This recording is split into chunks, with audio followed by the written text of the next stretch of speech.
తర్వాత కరెక్ట్గా 10 రోజుల తర్వాత పివి నరసింహారావు గారు ఇక్కడికి వచ్చే టైంకి ఇక్కడి ప్రెసిడెంట్ ఆయనకి రెడ్ కార్పెట్ స్వాగతం పలికారు. అదంతా ఎలా సాధ్యమైంది? పబ్లిసిటీ. పబ్లిసిటీ మాత్రమే. ఆ రోజు ఏ వనరు లేదండి. ఈరోజు మన దగ్గర అన్నీ ఉన్నాయి.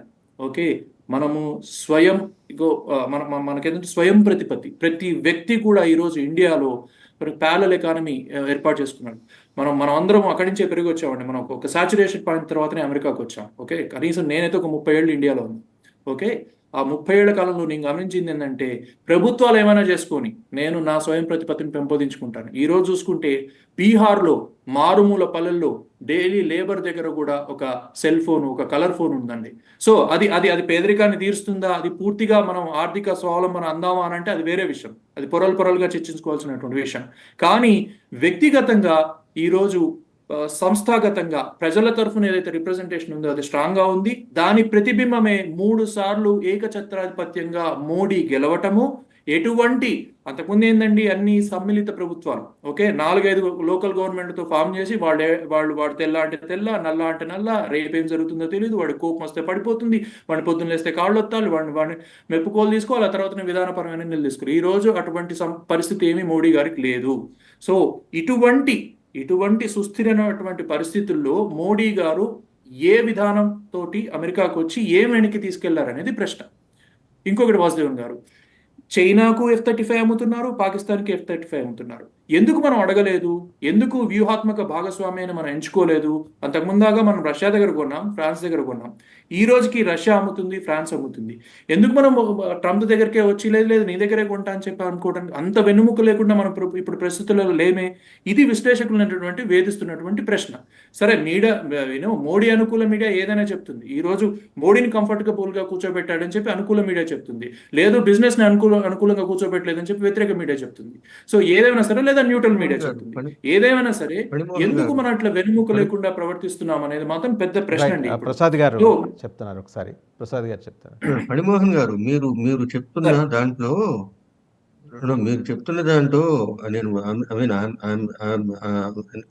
నేను మీతో విభేదిస్తున్నాను. నేను ఇక్కడ మీరు అంటున్నది అంటే చైనాకి అవన్నీ ఇండియాకి తెలుసు. వెన్నెముక లేకపోవటం అనేది ఇందాక ఇప్పుడు మీకు చెప్పాను కదా, ఇవాళ మనం అమెరికా మీద చాలా ఆధారపడి ఉన్నాం. ఇండియా ఎకానమీ ఇవాళ మీకు ఇక్కడ ఇందాక నేను చెప్పింది ఇంకొంచెం స్పష్టంగా చెప్తాను. మనం ఒకప్పుడు ఇండియాలో ఇప్పుడు మన ఖర్చు ఎలా ఉండేది? హైదరాబాద్ లో ఒక అపార్ట్మెంట్ ఎంత ఉండేది ఒకప్పుడు 30 ఏళ్ల క్రితం, ఈ ఐటీ రాకముందు? ఇవాళ ఎంత అయింది? విపరీతంగా పెరిగింది కదా. ఈ పెరుగుదల అంతా ఎట్లా వచ్చిందంటే, మీకు ఇంకొక రకంగా పచ్చి తెలుగులో చెప్పాలంటే మనల్ని మునగ చెట్టు ఎక్కించారు. ఇండియాని మునగ చెట్టు ఎక్కించింది అమెరికా. మునగ చెట్టు ఎక్కించడం అంటే ఇప్పుడు వాళ్ళ ఖర్చు విపరీతంగా అసలు మన ఇండియా ఆర్థిక వ్యవస్థని మించి ఇండియా తట్టుకోగలిగిన స్థాయికి మించి ఖర్చు పెరిగిపోయింది. అంటే అదర్వే రౌండ్ కన్నుపోయేంత కాటుగా మన చేత పెట్టించింది అంటారు, అంతేనా ప్రసాద్? సార్ అది కన్నుపోయేంత కాటుగా మన చేత పెట్టించింది అంటారు, అంతేనా? నాట్ ఇంటరప్టింగ్ సార్, అది అమెరికా కూడా ఉంది సార్, అరౌండ్ గ్లోబ్ ఉంది సార్. ఈ రోజు అమెరికా తన దాన్ని కంట్రోల్ చేసుకోవడానికి ప్రయత్నాలు అండి. ఒకటి. రెండోది, అమెరికా అడ్వాంటేజెస్ లేవా? మనం 1,00,000 ఉద్యోగాలు కోల్పోతున్నాం. సరే, 1,00,000 ఉద్యోగాలు ఎందుకు ఇచ్చింది అసలు అమెరికా? ఏమీ నష్టం రాదు. అమెరికా ఇప్పుడు ఏమీ నష్టం రాదు. నేను చెప్తున్నాను వినండి. నేను జర్నలిస్ట్ గా 10 ఏళ్ళు, మీరు అన్నట్టు నేను కూడా 10 ఏళ్ళు ఇండియాలో, నేను 31 ఏట అమెరికా వచ్చాను. 10 ఏళ్ళు ఇండియాలో జర్నలిస్ట్ గా పనిచేసి వచ్చాను. తర్వాత నేను ఐటీ ఎక్స్పర్ట్ ని కూడా అట్ ది సేమ్ టైం. నేను తెలుగులో కంప్యూటర్స్ మీద మొట్టమొదటి పుస్తకం 91లో రాశాను. నేను ఐటీ ఎక్స్పర్ట్ కూడా. గారు, అంటే ఈ సందర్భంగా నేను ప్రస్తావన చేయాలి, మేము ఇద్దరం కూడా కొలీగ్స్ కలిసి పనిచేసాం. మీకు ఇక్కడ పాయింట్ ఏంటంటే, నాకు సిలికాన్ వ్యాలీలో సిఇఓ ఫ్రెండ్స్ ఉన్నారు, పెద్ద పెద్ద కంపెనీల్లో సిఇఓలుగా పనిచేస్తున్నారు. నా ఫ్రెండ్ ఈ మధ్య ఒక మాట చెప్పాడు. వీళ్ళు సిఇఓ లెవెల్లో ఒక సర్వే చేశారట ఈ మధ్య. ఏంటి, మీ కంపెనీలో ఎంతమందిని ఉద్యోగం తీసేసేస్తే మీ కంపెనీ అంటే రెవెన్యూ ఎఫెక్ట్ కాకుండా, ప్రాఫిటబిలిటీ ఎఫెక్ట్ కాకుండా ఉంటుంది అని చెప్పి. అంటే ఎంతమందిని ఉద్యోగాలు తగ్గించేస్తే. కొన్ని కొన్ని కొన్ని కంపెనీలు చెప్పిన విషయం ఏంటంటే 50% ఉద్యోగాలు తీసేసినా కూడా మాకు నష్టమేమీ లేదని చెప్పారు కొన్ని కంపెనీల సీఈఓలు. రైట్. ఇవాళ ఐటీ సెక్టర్ లో ఎనార్మస్ ఎంప్లాయీస్ ఉన్నారండి. ఆ? అది అది ఏఐ మూలంగానండి, లేకపోతే ఇట్లాంటి స్ట్రాటజిక్ నిర్ణయం వీటి మూలంగా కానీ ఆ ఉద్యోగాలు పోయినా అమెరికన్ కంపెనీలకు వచ్చే నష్టం ఏమాత్రం ఉండదండి. ఫణిమోహన్ గారు, నేను అంటే ఈ విషయం అంటే సబ్జెక్ట్ రెండు పక్కల సబ్జెక్ట్ తెలిసి కూడా చెప్తున్నాను నేను. ఆ, సార్ సార్ మనకి అంతెందుకు చెప్తాను, ఇంకో మాట చెప్తానండి. ఆ, ఇప్పుడు హైదరాబాద్ లో 50 లక్షల జీతం సంపాదిస్తున్న వాళ్ళు చాలా మంది ఉన్నారు. అంటే ఐటీ కంపెనీల్లో, అమెరికన్ ఐటీ కంపెనీల్లో 50 లక్షలు అంతకన్నా ఎక్కువ సంపాదిస్తున్న వాళ్ళు ఉన్నారు. అంత జీతం ఇవ్వాల్సిన ఆ- ఆ- ఆ- అంత జీతం ఇవ్వటం వల్ల ఏం జరిగిందో చెప్తాను. ఏం జరిగింది? ఆ డబ్బుని మన ఇండియాలో ఆర్థిక వ్యవస్థని పెంచడానికి మనం ఏమన్నా వాడామా? వాడలేదు. మన ఇండియాలో ఎకానమీని స్ట్రెంగ్తెన్ చేసుకోవడానికి వాడలేదు మనం దాన్ని. ఆ డబ్బంతా ఏమైందంటే అది ఆ డబ్బంతా ఈ యూనో అది మన కాస్ట్ ఆఫ్ లివింగ్ పెంచడానికి ఉపయోగపడింది. కాస్ట్ ఆఫ్ అంటే క్వాలిటీ, మన ఇండియాలో ప్రొడక్షన్ పెరగలేదు. ఇప్పుడు మనం ప్రొడక్షన్కి ఏమో మనం చైనా మీద డిపెండ్ అయి ఉంటాం. ఇప్పుడు మోడీ గారు మేక్ ఇన్ ఇండియా అని మొదలు పెట్టారు, కానీ అదేం సక్సెస్ అయింది? సక్సెస్ అవ్వలా. ఎందుకంటే మన దగ్గర ఏమైందంటే ఒక పక్క ఏమో ఆమ్, రకరకాల ఉచిత పథకాలు, అంటే వాటిని మళ్ళీ ఏమన్నా అంటే అదొక సమస్య. ఆ పథకాల మూలంగా అంటే ఓవరాల్ గా మనకి ప్రొడక్టివిటీ పెరగల, జీతాలు పెరిగినవి. జీతాలు కొన్ని ఇప్పుడు మీరు మీకు కాస్త తెలివిగల్లోళ్ళు ఏం చేశారంటే హైదరాబాద్ లో 50 లక్షలు 60 లక్షల జీతాలు సంపాదించి వాళ్ళ పల్లెటూరు నుంచే వర్క్ ఫ్రమ్ హోమ్ చేసుకుని ఆ డబ్బుల్లో 300 అంటే ట్యాక్స్లు అయిపోగా డబ్బులు జాగ్రత్త చేసుకున్న వాళ్ళు ఉన్నారు. అంత డబ్బు ఖర్చు పెట్టేసేసేసి అది ఇదేదో శాశ్వతం అనుకొని అట్లా ఉన్నవాళ్ళు, ఆ శాశ్వతం అనుకున్న వాళ్ళు ఎవరు కూడా ఇవాళ ఇవాళ అమెరికన్ ఉద్యోగం పోతే వాడికి వచ్చే నెల ఈఎంఐ కట్టుకోవడానికి డబ్బులు ఉండవు హైదరాబాద్ లో. రైట్. అమెరికాలో రిసెషన్ వెరీ వస్తే ట్రూ, ఎట్లా వెరీ ఉంటుందో ట్రూ. మీకు తెలుసు, మనం చూసాం. అవును. ఇండియాలో ఎప్పుడు అలాంటి రిసెషన్ వచ్చిందా? ఎప్పుడు రాలా. ఎందుకంటే అమెరికాలో ఉద్యోగాలు తీసేసేసినా ఇండియాలో ఉద్యోగాలు ఉంచడం వల్ల రాలేదు.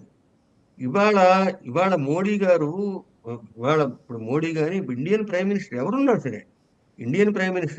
సరే అమెరికాని నో అని చెప్పే పరిస్థితి లేని స్టేజ్కి తెచ్చుకున్నాం మనం.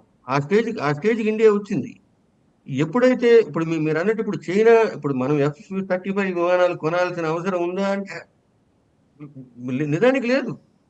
బట్ వీఆర్ అలాగని నో They అని are compelled and Modi forced. గారు చెప్పలేదు, చెప్పే పరిస్థితి లేదు. రైట్. ఒకసారి కిరణ్ గారి దగ్గరికి వెళ్దాం. కిరణ్ గారు. సార్ ఒక చిన్న clarification sorry sir, I take 1 minute sir.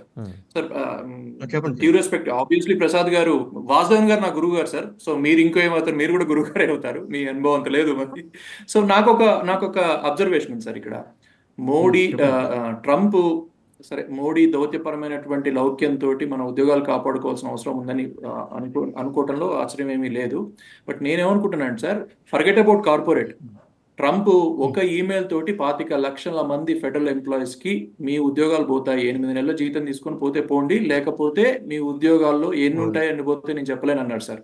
So Modi దౌత్యం వల్ల, మోడీ లౌక్యం వల్ల, మోడీ కాన్ఫిడెన్స్ వల్ల ఇప్పుడు ఏమాత్రం అవుతుంది అనేది నాకైతే డౌట్. ఎందుకంటే ఇప్పుడు నిన్న మా కంపెనీలో 400 ఉద్యోగాలు పోయాయి సార్. నేను ఈ రోజు మాట్లాడే టైంకి కరెక్ట్ మధ్యాహ్నం ఈ టైంకి 400 మందిని తీసుకెళ్లారు. మా నెంబర్ 401 అవుతుందా 2 అవుతుందా 3 అవుతుందా లెక్కేసుకుంటా, అది వేరే విషయం. సో నేను మేనేజర్ని అడిగాను, ఇదేంటి ఇంత ఊచకోత ఏంటి అని. ఏంటి సీఈఓగా కొంత ఇది మెయింటైన్ చేయాలి అని అంటే, ఎవరు సీఈఓ కాదు, Trump CEO, Elon Musk CEO, వీళ్ళందరూ ఇప్పుడు అమెరికా నడుతుంది సీఈఓలే. ఎవరు ప్రధానమంత్రులు రాష్ట్రపతులు నడపట్లేదు. Federal government employees got an email saying that the first ever in the history an email said that if you want to leave now, we'll pay the 7 months of salary, otherwise we are going to sack you without any advantage అని emails వస్తున్నటువంటి ఈ ప్రపంచంలో ఇంకా కూడా మన దౌత్యపరమైనటువంటి అంటే మీరు ఏం చేయాలి అని అంటే, కొంత గుప్పటి మూసించి మనం ఏదో భయపెట్టే ప్రయత్నం చేయాల్సిన అవసరం ఉందేమో. దౌత్యపరమైనటువంటి సంబంధాలలో లౌక్యం ప్రదర్శిస్తూనే కొంత గివ్ అండ్ టేక్ పాలసీలో కొంత ఆ బిరుసు ప్రదర్శించాలేమో, భార్యాభర్తల బిరుసు ఏదైతే ఉంటుందో. సో భార్య విషయం భర్తకు తెలుసు, భర్త విషయం భార్య తెలుసు, కానీ ఒక నెగోషియేషన్కి వచ్చినప్పుడు పిటికిట మూస్తారనమాట. మూసి కొంత ఏదో పట్టు ఏదో చెయ్యాలి కదా, అదేది జరగలేదు. అదేం జరగలేదు, పూర్తిగా మీరేమంటే అదే అన్న కోవలో జరుగుతుందా ఈ దౌత్య సంబంధాలు అనేది ఇప్పుడు నాబార్టీ ఒకసారి కిరణ్ మాట్లాడతారండి. కిరణ్ గారు మాట్లాడతారు. వాసు గారు, ఇప్పుడు ఫణి గారు అడిగిన దానికి నేను ఒక 2 పాయింట్. ఇప్పుడు మీరు these are all very interesting topics. మీరు చెప్పినట్టు ఇప్పుడు ఆల్రెడీ నాకు వచ్చిన సమాచారం ప్రకారం వాషింగ్టన్ డీసీలో ఈ పెద్ద పెద్ద డిపార్ట్మెంట్ కొన్ని మూసేశారు కదా. మన వాళ్ళు ఇండియన్ అంటే మన తెలుగు వాళ్ళే 7-8 వేల మంది ఉద్యోగాలు పోయినాయి.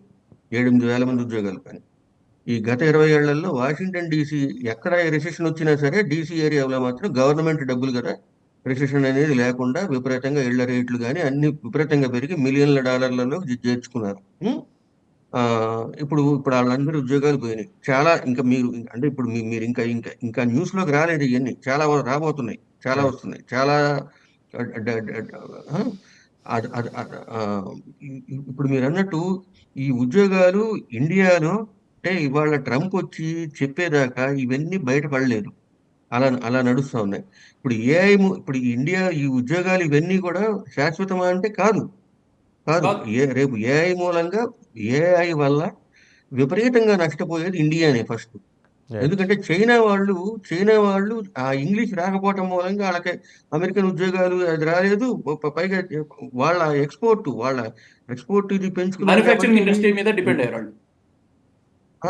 నిజానికి మాట్లాడితే అమెరికా చైనా మీద ఆధారపడి ఉంది తప్ప చైనా అమెరికా మీద ఆధారపడాలి. లేకపోతే అమెరికాలో రేట్లు పెరిగిపోతాయి. రైట్. ఒకసారి కిరణ్ గారు దగ్గరికి వెళ్ళండి. కిరణ్ గారు, ఒక ఫ్రైటనింగ్ ఫ్యాక్ట్, చలికాలం ఇంకా పూర్తి కాబోతున్న టైంలోనే చెమటలు పట్టే ఫ్రైటనింగ్ ఫ్యాక్ట్ ప్రసాద్ గారు షేర్ చేశారు. ఇంకా వెలుగులోకి రావాల్సిన వాస్తవాలు చాలా ఉన్నాయి. ఆల్రెడీ ఆయనకు బోల్డని వాస్తవాలు తెలుసు. అందులో జస్ట్ ఒక్కటి మాత్రమే మనతో షేర్ చేశారు. నిజంగా అదే గనక జరిగితే ఒక్కసారిగా కళ్ళ ముందు కదలాడే వాస్తవాలు రాబోయే అంటే ఫ్యూచర్ జనరేషన్ ఆఫ్ ఇండియన్స్ని, భారతదేశానికి చెందిన భవిష్యత్ తరాలకి చాలా భ్రమలు ఉన్నాయి కదా అమెరికా మీద. ఆ భ్రమలన్నీ తొలగిపోయి కరిగిపోయే సూచన ఏమైనా కనిపిస్తుందా? అంటే పాజిటివ్ ముక్క ఒక మాట చెప్తానండి. మీరు కిరణ్ గారు, మీరు మాట్లాడే ముందు ఒక పాజిటివ్ ముక్క మాట చెప్తాను. ఒక పాజిటివ్ ముక్క. నేను